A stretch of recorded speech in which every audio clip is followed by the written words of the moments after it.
नमस्कार, मैं हूं आपके साथ कविता राणा। नेता हो या फिर अभिनेता, खास हो या फिर आम, इन दिनों देखिए हर किसी की जुबान पर कथावाचक देवकीनंदन महाराज का नाम है।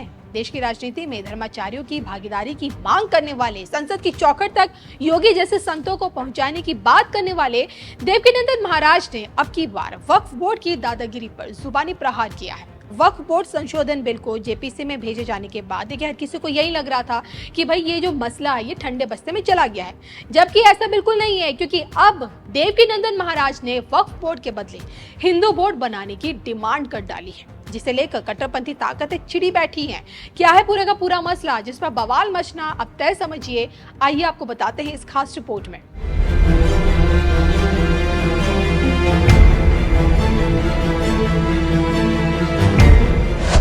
बौखला उठी कट्टरपंथी ताकतें, मुस्लिम धर्मगुरुओं के रडार पर देवकीनंदन ठाकुर, वक्फ बोर्ड की जगह हिंदू बोर्ड की डिमांड, देखिए सिर्फ धर्म ज्ञान पर।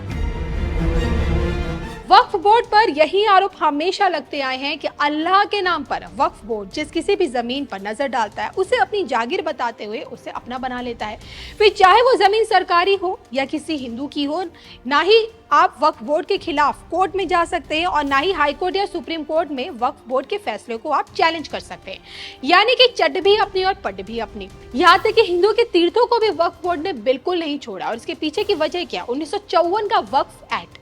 अब जब देखिए आज की मोदी सरकार वक्फ बोर्ड की बढ़ती ताकत को कम करने जा रही है, उसकी दादागिरी को खत्म करने जा रही है, तो संसद के रास्ते वक्फ बोर्ड की तस्वीर बदलने जो जा रही है, तो उस पर देश के मौलवी, मौलाना, मजहबी संगठन और यहाँ तक कि सांसद असदुद्दीन ओवैसी भी पीएम मोदी पर वक्फ बोर्ड को मिटाने का आरोप लगा रहे हैं। फिलहाल ये बिल जेपीसी भेजा जा चुका है, और इस बीच अध्यात्म की दुनिया से आने वाले देवकीनंदन महाराज ने वक्फ बोर्ड की जगह हिंदू बोर्ड बनाने की मांग की है। वृंदावन से हिंदू बोर्ड को लेकर देवकीनंदन ठाकुर की दहाड़ कट्टरपंथी ताकतों के कानों में इस वक्त सबसे ज्यादा चुभ रही है। दरअसल इस मसले की शुरुआत वृंदावन से हुई है। बीते दिनों यहाँ सनातन हिंदू संस्कृति सम्मेलन आयोजित हुआ, और इसी सम्मेलन में, इसी कार्यक्रम में संत महात्माओं से लेकर हिंदूवादी संगठन एकत्रित हुए। इसी कार्यक्रम में मंच से देवकीनंदन महाराज ने हिंदू बोर्ड बनाने की मांग की। खुलकर ही कहा, हमें हिंदू हृदय सम्राट नहीं, सर्वप्रथम सनातनी हिंदू बनना है।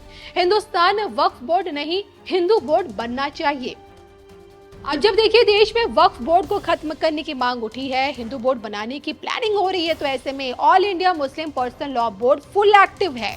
मुस्लिम पर्सनल लॉ बोर्ड धमकी भरे लफ्जों में राष्ट्रव्यापी आंदोलन छेड़ने की बात कह रहा है। नायडू और नीतीश पर दबाव भी बना रहा है ताकि संसद के रास्ते वक्फ बोर्ड के खिलाफ कोई कानून पारित ना हो पाए। लेकिन अब जब देवकीनंदन ठाकुर हिंदू बोर्ड का बिगुल फूंक दिए हैं, तो ऐसे में राजनीतिक गलियारों में यही चर्चा है कि अगर मोदी के हाथों वक्फ बोर्ड की दादागिरी दफनाई जाएगी तो फिर क्या योगी हिंदू बोर्ड लेकर आएंगे? बहरहाल देश का देखिए संत समाज देवकीनंदन महाराज के संसद में संतों की भागीदारी वाले बयान की पैरवी कर रहा है।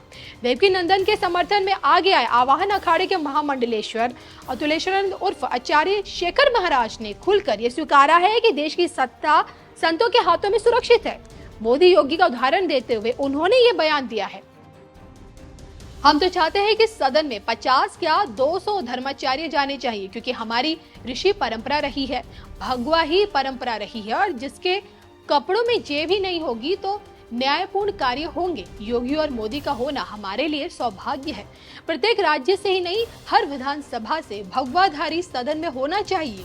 जिस देश की शिक्षा संस्कृति बिगड़ी, उसके लिए शिवाजी महाराणा जैसे योद्धा सामने आए, तो राष्ट्र के लिए संतों को समय अनुसार जाना चाहिए। तो देखिए संत समाज इस पर जोर हमेशा देता आया है कि जब जब राष्ट्र खतरे में आया, इंसानियत पर कोई बड़ी आफत आई, धर्म को हानि पहुंचाने की कोशिश की गई, तब तब साधु संतों ने ही देश की सत्ता संभाली है। बहरहाल हिंदू बहुल भारत में वक्फ बोर्ड की जगह हिंदू बोर्ड बनाने की मांग कितनी वाजिब है, कितनी उचित है, इस पर कमेंट करके बताइएगा जरूर।